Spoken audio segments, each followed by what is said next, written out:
نمازوں کے علاوہ، خاص مواقع کے علاوہ دن میں جب بھی آپ چاہیں درود شریف پڑھ سکتے ہیں، لیکن عام دنوں کے علاوہ جمعے کے دن خصوصی طور پر درود شریف پڑھنے کی تاکید ہے، کیونکہ آپ نے اس کا خود حکم دیا. آپ صلی اللہ علیہ وسلم نے فرمایا جمعہ کے روز کثرت سے مجھ پر درود پڑھا کرو، جو آدمی جمعہ کے روز مجھ پر درود بھیجتا ہے وہ میرے سامنے پیش کیا جاتا ہے.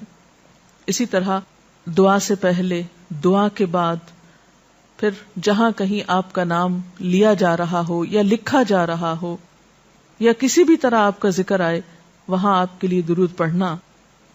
اسی طرح مسجد میں داخل ہوتے وقت درود شریف پڑھنا، مسجد سے نکلتے وقت درود شریف پڑھنا، پھر نماز سے فارغ ہونے کے بعد درود شریف پڑھنا، یعنی ایک تو نماز کے اندر ہے لیکن نماز سے فراغت کے بعد، پھر اسی طرح ہر مجلس میں آپ پر درود پڑھنا ضروری ہے. پھر اسی طرح صبح و شام کے اوقات میں، یعنی یہ تمام مواقع ایسے مواقع ہیں جس میں آپ درود شریف پڑھ سکتے ہیں. اور موقع کوئی ہو یا نہ ہو، دن یا رات کی گھڑیوں میں سے جس گھڑی میں آپ چاہیں، جب چاہیں، چلتے پھرتے، کام کاج کرتے، آپ اللہ کے رسول صلی اللہ علیہ وسلم کو یاد کر سکتے ہیں، آپ کے لیے درود اور سلام پڑھ سکتے ہیں. نبی صلی اللہ علیہ وسلم پر درود شریف پڑھنے کے کئی صیغے ہمارے ہاں مشہور ہیں. اس میں کچھ تو وہ ہیں جو آپ صلی اللہ علیہ وسلم سے ثابت ہیں، اور کچھ ایسے ہیں کہ جو لوگوں نے بعد میں خود بنا لیے ہیں. تو وہ ایسے تمام ورژن یا ایسی تمام عبارتیں جو لوگوں نے خود اس معنی کی بنائی ہیں، خواہ وہ عربی میں ہیں یا اردو میں ہیں، تو ان کو پڑھنے کی حد تک تو پڑھا جا سکتا ہے. یعنی اگر نثر میں کوئی ایسی عبارت موجود ہے جس میں آپ صلی اللہ علیہ وسلم کے لیے دعا کی گئی ہے یا آپ کی مدح کی گئی ہے یا آپ پر سلام بھیجا گیا ہے، خواہ وہ نثر میں ہو یا شعر میں، تو اس میں حرج تو کوئی نہیں. لیکن وہ چیز جو خود آپ صلی اللہ علیہ وسلم نے ہمیں سکھائی اور جو آپ کی طرف سے ہمیں ملی، اس کا مقام باقی ہر انسان کے کلام پر کہیں بلند ہے، کہیں زیادہ فائدہ مند ہے. تو وہ درود شریف جو مسنون ہے، وہ صیغہ جو آپ سے ثابت ہے، اس کا پڑھنا افضل ہے، وہی اصل درود ہے. اور باقی تو انسانوں کے خیالات یا جذبات کا اظہار ہے، خواہ وہ شعر میں ہو، خواہ وہ نثر میں ہو، خواہ وہ اردو میں ہو، خواہ پنجابی میں ہو یا کسی اور زبان میں ہو، وہ تو پھر انسانوں کے کلام ہے نا. تو جس طرح اللہ سبحانہ و تعالیٰ کے کلام کو باقی تمام انسانوں کے کلام پر فضیلت ہے، اسی طرح نبی صلی اللہ علیہ وسلم کے کلام کو بھی باقی انسانوں کے کلام پر فضیلت ہے. ایک عام شاعر کتنی بھی خوبصورت بات کرے لیکن اللہ کے رسول صلی اللہ علیہ وسلم سے آگے تو اس کی بات نہیں ہو سکتی. ایک عام انسان کتنے بھی خوبصورت انداز میں آپ صلی اللہ علیہ وسلم کا ذکر خیر کرے لیکن وہ اس کے برابر تو نہیں ہو سکتا جو نبی صلی اللہ علیہ وسلم نے خود ہمیں دیا. تو بہترین صیغہ وہی ہے جو ہم نماز میں پڑھتے ہیں، جسے درود ابراہیمی کہا جاتا ہے، اور اس کا پڑھنا باعث اجر و ثواب ہے اور اس میں کوئی شک ہی نہیں. اسی طرح یہ چونکہ تھوڑا طویل ہے تو اس کو مختصر انداز میں بھی آپ پڑھ سکتے ہیں. مثلا صرف اگر آپ صلی اللہ علیہ وسلم کہہ رہے ہیں تو یہ بھی درست ہے، یہ بھی درود شریف مکمل ہے ایک طرح سے اگرچہ مختصر ہے. اسی طرح اللہم صلی وسلم علی نبینا محمد، یہ بھی آپ پڑھ سکتے ہیں. صلی اللہ علی النبی الکریم کہہ سکتے ہیں. تو مختصر ہو یا درود ابراہیمی کچھ طویل شکل میں ہو، اصل چیز تو ذکر میں مشغول ہونا ہے. تعداد میٹر نہیں کرتی جتنا وہ احساس اور جذبہ اور عقیدت جو کہ درود شریف پڑھتے ہوئے آپ صلی اللہ علیہ وسلم کے لیے ہماری ہو سکتی ہے. تو ہمارے لیے دن میں بے شمار مواقع ایسے ہوتے ہیں کہ جس میں ہم درود شریف پڑھ سکتے ہیں. سب سے پہلا موقع تو خود نماز کا موقع ہے. اس وقت تک نماز مکمل نہیں ہوتی جب تک ہم اس میں درود شریف نہیں پڑھتے. پھر اسی طرح عام نمازوں کے علاوہ نماز جنازہ میں بھی درود شریف پڑھا جاتا ہے. پھر اذان کے بعد درود شریف پڑھا جاتا ہے. آپ صلی اللہ علیہ وسلم نے فرمایا جب مؤذن کی آواز سنو یعنی اذان سنو تو وہی کہو جو مؤذن کہتا ہے، یعنی اذان کا جواب دو، پھر مجھ پر درود پڑھو. یعنی اذان کا جواب دینے کے بعد جب اذان ختم ہو جائے تو کیا کرنا چاہیے؟ نبی صلی اللہ علیہ وسلم پر درود بھیجنا چاہیے. کیونکہ مجھ پر درود پڑھنے والے پر اللہ تعالیٰ 10 رحمتیں نازل فرماتا ہے. اس کے بعد میرے لیے اللہ سے وسیلہ مانگو، جو جنت میں ایک مقام ہے جو جنتیوں میں سے صرف کسی ایک ہی کو ملے گا، اور مجھے امید ہے کہ وہ جنتی میں ہی ہوں گا، یعنی آپ صلی اللہ علیہ وسلم ہی کے لیے وہ مقام ہے. اور آپ نے یہ بھی فرمایا کہ من سألی اللہ الوسیلہ، جس نے اللہ سے میرے لیے وسیلہ کی دعا کی، یعنی درود شریف کے علاوہ آت محمد الوسیلۃ دعا ہم پڑھتے ہیں، یہ دعا بھی پڑھی جانی چاہیے. تو جس نے یہ دعا پڑھی اس کے لیے میری شفاعت واجب ہو جائے گی، یعنی قیامت کے دن پھر میں اس کے لیے شفاعت کروں گا. پھر یہ کہ درود شریف نہ صرف یہ کہ دنیا میں انسان کے لیے فائدے کا باعث ہے، بلکہ آخرت میں انسان کے لیے شفاعت کا ذریعہ بھی ہے. درود شریف پڑھنے والوں کو نبی صلی اللہ علیہ وسلم کی شفاعت نصیب ہوگی. آپ نے فرمایا جس نے 10 مرتبہ صبح و شام مجھ پر درود بھیجا اسے قیامت کے دن میری شفاعت حاصل ہوگی.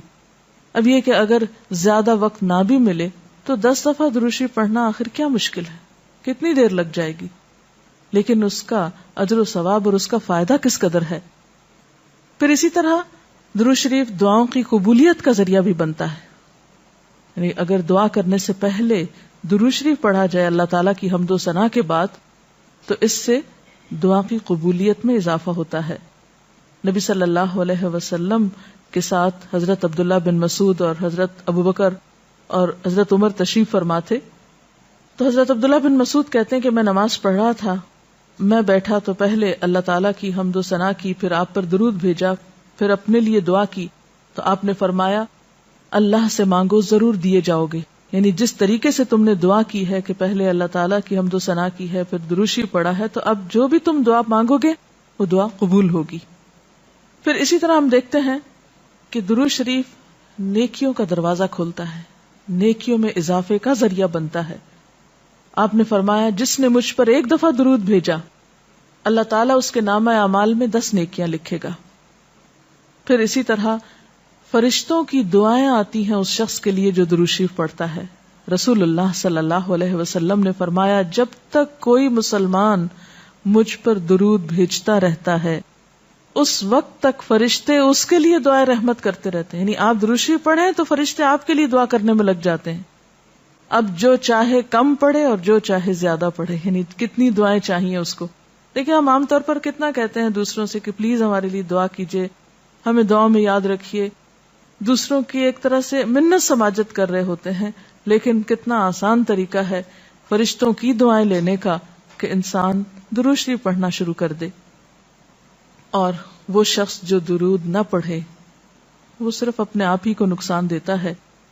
اس لیے کہ درود شریف نہ پڑھنا انسان کے بخیل ہونے کی علامت ہے. آپ صلی اللہ علیہ وسلم نے فرمایا جس کے سامنے میرا نام لیا جائے اور پھر وہ مجھ پر درود نہ پڑھے تو وہ بخیل ہے. اس سے یہ بات بھی پتہ چلتی ہے کہ اگر ہم خود درود شریف نہیں بھی پڑھ رہے لیکن اگر کوئی اور آپ کا ذکر خیر کر رہا ہے یا کوئی اور درود شریف پڑھ رہا ہے اور اگر وہ بلند آواز میں پڑھ رہا ہے تو ہمیں بھی آپ کا نام سنتے ہی دل میں درود شریف پڑھنا ہوگا. یہ بھی آپ کے ادب میں سے ایک ہے. اور قیامت کے دن اس شخص کے لیے جو درود نہ پڑھے، درود کا نہ پڑھنا حسرتوں کا باعث ہوگا. حضرت ابو ہریرہ رضی اللہ تعالی عنہ کہتے ہیں کہ رسول اللہ صلی اللہ علیہ وسلم نے فرمایا جس مجلس میں لوگ اللہ کا ذکر نہ کریں، یعنی اکٹھے ہوئے ہیں دنیا بھر کی باتیں کی لیکن اللہ سبحانہ و تعالیٰ کی کوئی بات نہیں کی، اور نبی صلی اللہ علیہ وسلم پر درود نہ بھیجیں، یعنی نہ تو اللہ کا ذکر کیا اور نہ ہی آپ پر درود بھیجا، وہ مجلس قیامت کے دن انسان کے لیے حسرت کا باعث ہوگی. انسان اس پر پچھتائے گا، خواہ وہ اپنے نیک اعمال کے بدلے میں جنت میں چلا ہی جائے. یعنی ایک شخص جنت میں بھی پہنچ گیا لیکن اس کو ایسی مجلسوں پر حسرت ضرور ہوگی جس میں اس نے اللہ کا ذکر اور رسول اللہ صلی اللہ علیہ وسلم پر درود نہ بھیجا ہوگا. اور اگر دیکھا جائے تو انسان کے اعمال میں ایسی کوتاہی اور غفلت بسا اوقات جنت سے محرومی کا سبب بھی بن جاتی ہے. آپ صلی اللہ علیہ وسلم نے فرمایا جو مجھ پر درود پڑھنا بھول گیا اس نے جنت کا رستہ کھو دیا. یعنی جس نے اتنی غفلت برتی کہ کبھی آپ کا ذکر ہی نہیں کیا اور کبھی آپ کے لیے دعا ہی نہیں کی اور کبھی آپ کے لیے درود ہی نہیں پڑھا, تو اس نے اپنے لیے کیا کمایا؟ ان اللہ وملائکتہ یصلون علی النبی یا ایھا الذین آمنوا صلوا علیہ وسلموا تسلیما, کہ اللہ اور اس کے فرشتے نبی صلی اللہ علیہ وسلم پر درود بھیجتے ہیں. اے لوگو جو ایمان لائے ہو, تم بھی ان پر درود و سلام بھیجو. تو رسول اللہ صلی اللہ علیہ وسلم کے ذکر کا, آپ کی یاد کا بہترین طریقہ آپ پر درود بھیجنا ہے, آپ کے لیے دعائے رحمت کرنا ہے. وہ عظیم ہستی جس پر اللہ رب العزت کی رحمت برستی ہے, جس کا ذکر اللہ سبحانہ و تعالی فرشتوں میں کرتے ہیں, جن پر فرشتے دعائے رحمت بھیجتے ہیں, آخر ان کا ذکر اور ان پر درود و سلام میں اور آپ کیوں نہ بھیجیں گے؟ آپ صلی اللہ علیہ وسلم پر درود بھیجنا خود ہمارے اپنے لیے باعث سعادت ہے, باعث رحمت ہے. آپ صلی اللہ علیہ وسلم اس کے محتاج نہیں. مشرق ہو یا مغرب, شمال ہو یا جنوب, دنیا کے گوشے گوشے میں آپ کا ذکر خیر ہو رہا ہے, دن رات, آذانوں میں, نمازوں میں, جہاں جہاں آپ کا نام لیا جائے. لیکن اگر ہم درود شریف پڑھتے ہیں تو اس کا فائدہ خود ہم ہی کو پہنچتا ہے, ہمارے اپنے لیے باعث رحمت ہے. تمام غموں, دکھوں, تکلیفوں, مصیبتوں اور پریشانیوں سے نکلنے کا راستہ ہے, درجات کی بلندی کا ذریعہ ہے. رسول اللہ صلی اللہ علیہ وسلم نے فرمایا, جس نے مجھ پر ایک بار درود بھیجا اللہ تعالیٰ اس پر 10 مرتبہ رحمت نازل فرمائے گا. ایک بار درود پڑھنے کا اجر و ثواب, اس کے 10 گناہ معاف فرمائے گا. یعنی صرف 10 رحمتیں نہیں, 10 گناہوں کی بخشش بھی ہوگی اور 10 درجے بلند فرمائے گا, یعنی درجات کی بلندی بھی. اسی طرح درود شریف آپ صلی اللہ علیہ وسلم سے قربت کا ذریعہ بھی ہے.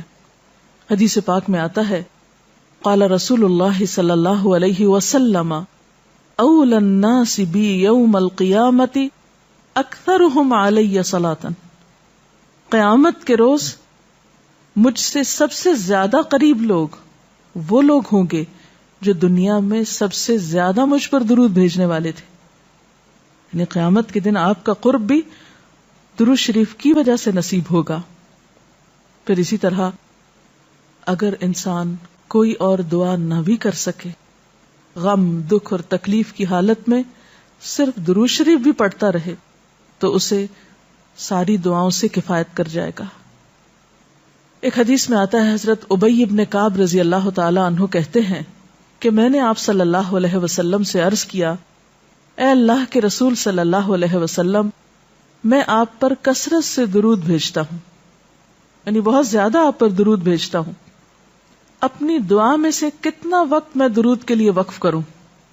یعنی جتنی میں دعائیں مانگتا ہوں ان میں سے کتنے وقت کے لیے درود پڑھا کروں, یعنی آپ پر دعائے رحمت بھیجوں یا آپ کے لیے دعائے رحمت کروں. درود کا مطلب یہی ہوتا ہے.